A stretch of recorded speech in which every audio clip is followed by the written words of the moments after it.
guys, it's me Nur and welcome back to my YouTube channel. Di video kali ini, aku pengen ajak kalian buat ngobrolin satu topik yang sering banget bikin kita overthinking tanpa sadar, yaitu terkait dengan standar pertemanan. Yap, soal standar.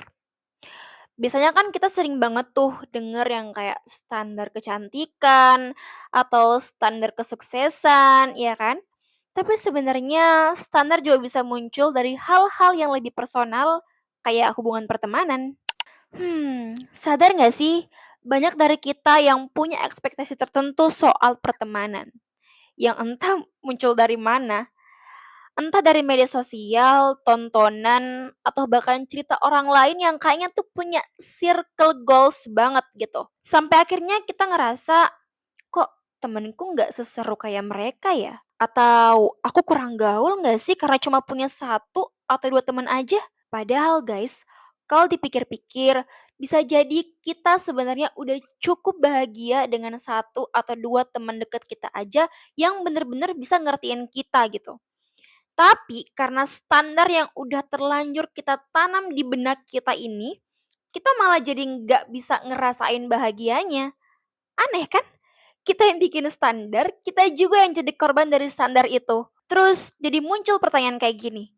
Apa iya kita harus terus merasa kurang bahagia hanya karena standar pertemanan yang bahkan gak nyata?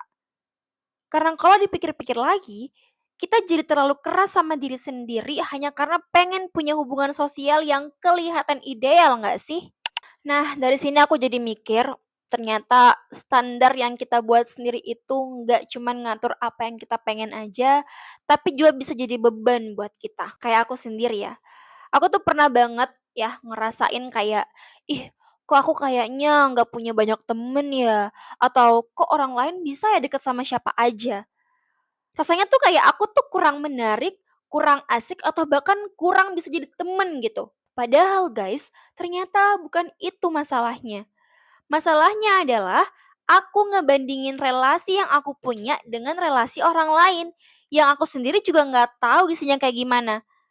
Nah, dari situ tuh asal muasal munculnya rasa minder, insecure, dan juga muncul keraguan sama diri kita sendiri. Dan kalau ini dikaitkan dengan bimbingan dan konseling, menurut pendekatan humanistik terutama dari Carl Roger, kebahagiaan dan nilai diri seseorang itu ditentukan oleh bagaimana ia memaknai dirinya sendiri dan ditentukan juga dari bagaimana hubungan interpersonal yang ia miliki bisa mendukung rasa harga diri yang sehat. Jadi bukan soal seberapa banyak teman yang kita punya, tapi seberapa autentik dan sehat hubungan itu bagi perkembangan diri kita. Dan aku pun akhirnya sadar, teman-temanku yang benar-benar tulus, yang gak banyak tapi selalu ada saat aku butuh, itu jauh lebih baik daripada teman yang cuma rame dan pas senang-senangnya aja gitu. Ingat ya guys, gak semua orang bisa ngerti kamu tanpa kamu harus banyak cerita. Dan ketika kamu ketemu yang kayak gitu, please jaga. Kita tuh gak butuh hubungan yang sempurna kok, tapi hubungan yang nyata. Tapi kalau boleh jujur, tetap ada momen dimana aku ngerasa kehilangan.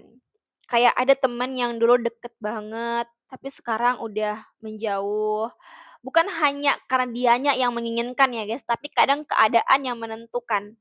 Entah itu menjauh karena memang harus terpisah oleh jarak kota misalnya, atau terpisah karena punya impian ataupun cita-cita masing-masing. Atau mungkin ada momen di mana kita ngerasa ada yang berubah dari pertemanan itu. Entah situasinya, kedekatan, atau mungkin orangnya. Sampai dulu bikin aku mikir, kok kayaknya dia udah beda ya? Apa aku ada salah kali ya? Apa aku kurang jadi temen yang baik ya buat dia? Tapi ternyata itu bukan soal salah atau kurangnya. Ya, ini cuma soal waktu kok. Akan ada saat dimana pertemanan kita emang udah nggak sefrekuensi dulu. Ada masa dimana dia berubah dengan pertumbuhannya dan begitupun kita. Dan juga ada masa dimana kita memang harus berpisah dan mungkin akhirnya hanya bisa melihatnya lewat story. Ungkapan setiap orang ada masanya dan setiap masa ada orangnya, ternyata ungkapan itu benar adanya. Karena seiring waktu, aku mulai sadar gak semua orang akan tinggal selamanya di hidup kita. Kadang kita tuh terlalu fokus sama hal-hal yang bikin kita kecewanya aja, guys. Teman yang berubah, jarak yang makin jauh, atau hubungan yang gak lagi sama. Sampai lupa kalau di sekitar kita sebenarnya masih banyak orang yang peduli dan sayang sama kita. Dan walaupun mungkin rasa yang kita punya itu nggak sebesar mereka, dan itu adalah hal yang wajar sebenarnya, ya itu nggak apa-apa. Karena emang nggak semua rasa juga harus dibalas setimpal. Dan bukan berarti kita jahat kok. Ketidakcocokan dalam suatu hubungan, baik itu hubungan pertemanan ataupun hubungan yang lain, itu bukan tanda kalau kita tuh gagal. Tapi bisa jadi itu sinyal bahwa kita dan mereka tuh emang lagi butuh suatu ruang yang berbeda buat berkembang. Dan mungkin emang udah nggak bisa aja untuk sama-sama. Sehingga dari situlah aku pelan-pelan belajar bahwa kehilangan bukan selalu tentang kegagalan, tapi kadang itu cara hidup ngasih ruang buat kita tumbuh tanpa harus terus menggenggam yang udah nggak lagi searah. Dan di usia kita yang sekarang, punya sedikit teman itu juga bukan aib, guys. Itu justru normal banget sih menurut aku. Karena makin dewasa, prioritas hidup semua orang itu juga berubah dan berbeda-beda. Ada yang fokus ke kuliah atau kerjaan, ada yang sibuk ngurus keluarga, ada juga yang lagi nyari arah hidupnya sendiri. Jadi wajar banget kalau intensitas komunikasi juga udah berubah atau circle kita makin mengecil. Tapi kecilnya circle pertemanan itu bukan berarti kita gagal bersosialisasi atau mempertahankan suatu hubungan. Kadang justru dari situlah kita jadi lebih kenal siapa yang benar-benar ada dan terus bertahan. Dan di sini jugalah pentingnya kita mulai nentuin standar pertemanan versi kita.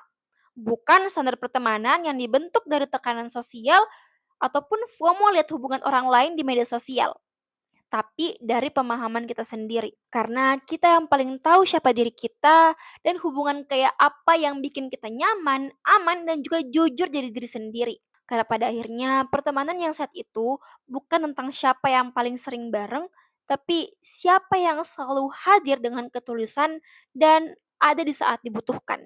Dan terakhir yang paling penting guys, jangan berharap punya teman yang baik kalau kamu pun belum bisa jadi teman yang baik buat diri sendiri maupun orang lain.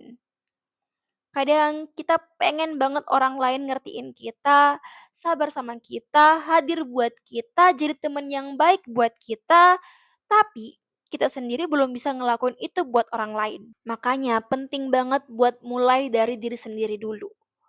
Jadi teman yang sehat secara emosional, yang gak bergantung sama validasi, yang tahu batasan, dan yang bisa menerima kekurangan dan gak memaksakan dalam hubungan. Carilah teman yang setara guys, yang gak hanya sekedar untuk bisa diajak happy-happynya aja, tapi juga bisa kamu ajak untuk tumbuh dan jadi versi terbaik dari dirimu sendiri.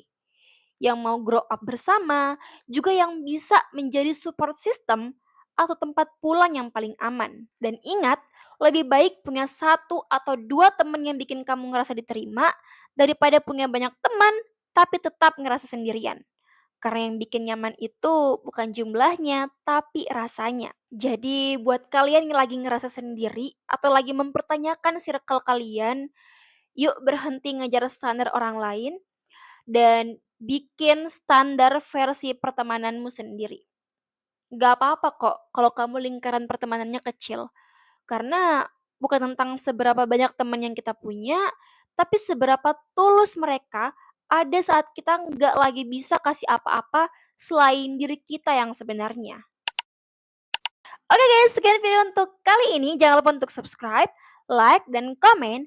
Menurut kalian, standar pertemanan itu yang kayak gimana sih?